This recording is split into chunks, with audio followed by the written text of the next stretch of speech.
For many years, I've quietly observed something that still makes me pause and think. Two people can be the same age, both over 75, both still walking every day, both believing they're doing the right thing for their body. And yet, a few years later, their lives look completely different. One continues to move confidently, lives independently, and trusts their body. The other begins to feel less steady, avoids certain movements, and slowly loses confidence in things that once felt easy. And what I want you to know is this: that difference is rarely about luck, it's rarely about genetics, and it's almost never about motivation. If you're watching this, there's a good chance you walk regularly, maybe every morning, maybe in the evening, and somewhere in the back of your mind, you believe that as long as you keep walking, you're doing what you're supposed to do. That belief is very common, and after 75, it can be incomplete. Here's something most older adults are never clearly told. Walking helps keep you active, but walking alone does not keep you strong, and there's a reason for that. Walking is a repetitive movement. It places very low demands on balance. It barely challenges leg power, and it does very little to activate the small stabilizing muscles around the hips, knees, and spine. Even more importantly, it doesn't sufficiently stimulate the nervous system pathways that help your body react quickly when something unexpected happens. After 75, those systems are often the first to become less responsive. What surprised many researchers is this. When older adults were followed into their late 70s, 80s, and 90s, the number of steps they took each day did not reliably predict whether they stayed independent. What did make a difference was something else. A small group of very specific movements, exercises that look simple, sometimes even boring, but they gently train balance reactions, protect joints, and keep muscles responsive in ways that walking simply cannot. In this video, I want to share 5 exercises I personally recommend paying attention to after 75. I'll walk you through them from the least critical to the most important, and I encourage you to stay with me until the end. Because number 2, in particular, surprised many people when studies showed how strongly it relates to staying steady, independent, and comfortable in daily life. Before we begin, I'd like to ask you something simple. Where are you watching from today? You can leave it in the comments. I always enjoy reading where people are tuning in from. Now let's begin. Exercise number 5, seated marching. This is an exercise many people overlook because it looks too simple, but I recommend not underestimating it. Seated marching quietly prepares your body for safer movement throughout the day, especially if you spend a lot of time sitting. The reason this exercise matters has to do with the muscles at the front of your hips. These muscles help lift your legs when you walk. They play an important role in preventing that slow, dragging walk that often appears with age. When you walk normally, your feet only lift a small distance off the ground. Because of that, those hip muscles are not fully challenged. Seated marching is different. When done slowly and with control, it encourages your legs to move through a fuller range of motion. That helps maintain strength and coordination that directly carries over into steadier walking. Here's how I recommend doing it. Sit in a sturdy chair with your back upright and your feet flat on the floor, about hip width apart. Gently lift one knee as high as is comfortable while keeping your posture tall. Pause briefly at the top. Then lower your foot back down with control. Alternate legs. The focus here is not speed, it's height and control. I usually suggest aiming for about 20 lifts on each leg. That's 40 total. And doing this once or twice a day is often enough for most people. Many people choose to do this while watching television or listening to the radio, and that's perfectly fine. The movement is gentle, but when done consistently, it can make a noticeable difference over time. As you get more comfortable, you can slowly increase how long you pause at the top of each lift. 1 second becomes 2, then maybe 3. That pause helps the muscles stay engaged and improves your awareness of leg movement, which can make walking feel more confident. Some people also choose to add very light ankle weights later on. If you ever do that, I recommend starting very light and only after the movement already feels easy and controlled without any added weight. Seated marching may look modest, but it lays an important foundation. And the next exercise builds on that foundation in a different way. This next exercise focuses on something walking almost completely ignores: upper body strength. Many people assume that as long as their legs feel strong, the rest will take care of itself. But daily life constantly asks more from your arms, shoulders, and upper back than most people realize. Think about pushing yourself up from a chair, catching yourself if you lose balance, opening doors, lifting grocery bags, reaching for objects. All of these movements rely on upper body strength working together with your core. Wall push-ups are one of the safest and most practical ways to support that strength after 75. I recommend them because they gently strengthen the chest, shoulders, arms, and the deep, stabilizing muscles that help you stay upright and controlled. Here's how to do them in a way that actually helps. Stand facing a wall, about an arm's length away. Place your palms on the wall at shoulder height, about shoulder width apart. Keep your feet planted, your body straight, and your core gently engaged. Slowly bend your elbows and lean toward the wall until your face is close to it. Then press yourself back to the starting position with control. The most important thing here is distance. If you stand too close to the wall, your body won't need to work very hard. If you're too far away, form can suffer. You want a position where the movement feels controlled but purposeful. I usually suggest starting with 2 sets of 10 repetitions once per day. Over time, you can work up to 3 sets of 15. Move slowly, about 2 seconds toward the wall and 2 seconds back. That slow pace helps your muscles engage without stressing your joints. One helpful tip is to gently squeeze your shoulder blades together at the bottom of the movement before pushing back.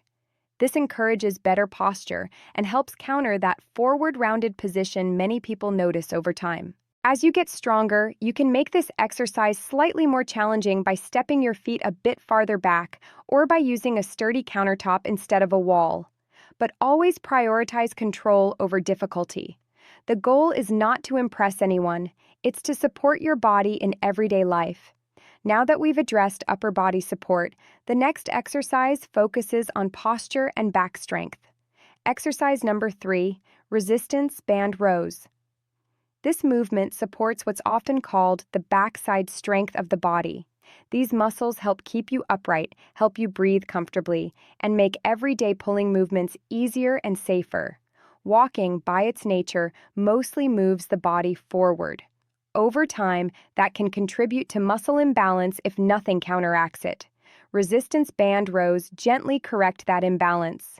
To do this exercise, you'll need a simple resistance band with handles. A light band is more than enough to start. Sit in a sturdy chair. Place the center of the band under both feet. Hold the handles with your palms facing each other. Sit tall. Relax your shoulders down and back. Now, pull the handles toward your rib cage by bending your elbows and gently squeezing your shoulder blades together. Pause briefly, then slowly return to the starting position. The key here is intention. Rather than pulling with your arms alone, imagine your upper back initiating the movement. That's what helps improve posture and back support. I usually recommend doing 3 sets of 12 to 15 repetitions every other day. This gives your muscles time to recover and respond. One common mistake is lifting the shoulders toward the ears during the movement. Try to keep your shoulders relaxed and down. Think of your shoulder blades sliding into place rather than shrugging. As you improve, you can add a slightly longer pause at the top of each repetition. 2 or 3 seconds is enough to increase the benefit without adding strain. This exercise can make a noticeable difference in how upright and comfortable you feel during the day. And now, we move into the 2 most important movements on this list. But it lays an important foundation, and the next exercise builds on that foundation in a different way. This exercise is one of the most important movements for maintaining independence as the years go on. It focuses on a simple but essential ability: standing up from a seated position. Think about how often you do this each day. Getting up from a chair, from the toilet, from the car, from the bed. This movement quietly supports your independence more than most people realize. Chair squats help maintain strength in the muscles of the thighs, hips, and core, all working together in the same pattern you use in daily life. And this is exactly where walking falls short. Walking uses your legs in a repetitive forward motion. Standing up from a chair requires a very different kind of strength and coordination. Here's how I recommend doing chair squats safely and effectively. Stand in front of a sturdy chair that will not slide or roll. Place your feet about shoulder width apart, toes slightly turned outward. Extend your arms forward for balance. Slowly lower yourself down until you lightly touch the chair with your hips. Pause briefly without fully sitting. Then press through your heels to stand back up. The most important part of this exercise is the lowering phase. Take your time. 3 to 4 seconds on the way down is ideal. That controlled movement is where much of the benefit comes from. I usually suggest starting with about 10 repetitions once or twice a day. As the movement becomes easier, you can gradually increase the number. If this feels challenging at first, that's okay. You can make it easier by using a slightly higher chair or adding a firm cushion to the seat. Over time, as your strength improves, you can remove the cushion or switch to a lower seat.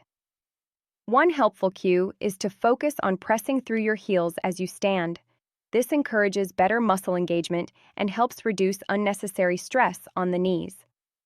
Chair squats directly support your ability to move through your day with confidence. And now, we arrive at the most important exercise on this list. Exercise number 1. Single leg balance holds. If I had to choose just one movement to pay attention to after 75, this would be it. Balance. Not fast balance, not athletic balance, but simple, steady balance. Life constantly places us in moments where all our weight is briefly on one foot, stepping over something, turning, reaching, shifting direction. These are the moments where loss of balance often occurs. Single leg balance holds gently train the small stabilizing muscles around the ankles, knees, and hips. They also help the nervous system respond more effectively to unexpected changes. Here's how to practice this safely. Stand next to a sturdy counter or the back of a heavy chair. Shift your weight onto one foot. Slowly lift the other foot just a few inches off the floor. Keep your posture upright and your gaze forward. Hold the position for as long as feels comfortable, then switch sides. At first, this might only be a few seconds. That's completely fine. The goal is gradual improvement. Over time, many people work toward holding the position for 20 to 30 seconds on each leg. I often recommend practicing this a few times a day, pairing it with habits you already have. For example, while brushing your teeth or waiting for something in the kitchen. As your balance improves, you can gently increase the challenge. Use less hand support. Hover your hand instead of holding on. Eventually, practice with no support nearby, always in a safe environment. Some people also find it helpful to practice on slightly different surfaces, like carpet instead of hard flooring, once they feel steady. Balance is not something you either have or don't have. It responds to practice at any age. Final thoughts. The 5 exercises we've covered today represent a more complete approach to movement after 75. Walking still has value. It supports circulation, mood, and routine. But walking alone does not address many of the specific physical changes that come with age. These simple movements help support strength, posture, balance, and confidence in ways that walking cannot fully provide on its own. You don't need to do everything perfectly. You don't need to do everything at once. Even adding 1 or 2 of these exercises into your routine can help your body feel more capable and responsive over time. My advice is simple. Pay attention to how your body feels. Move with intention, and give yourself credit for taking steps to support your independence. If you found this helpful and would like more calm, practical guidance like this, you can subscribe to the channel so you don't miss future videos. Thank you for spending this time with me today. This exercise can make a noticeable difference in how upright and comfortable you feel during the day. And now, we move into the 2 most important movements on this list, but it lays an important foundation, and the next exercise builds on that foundation in a different way.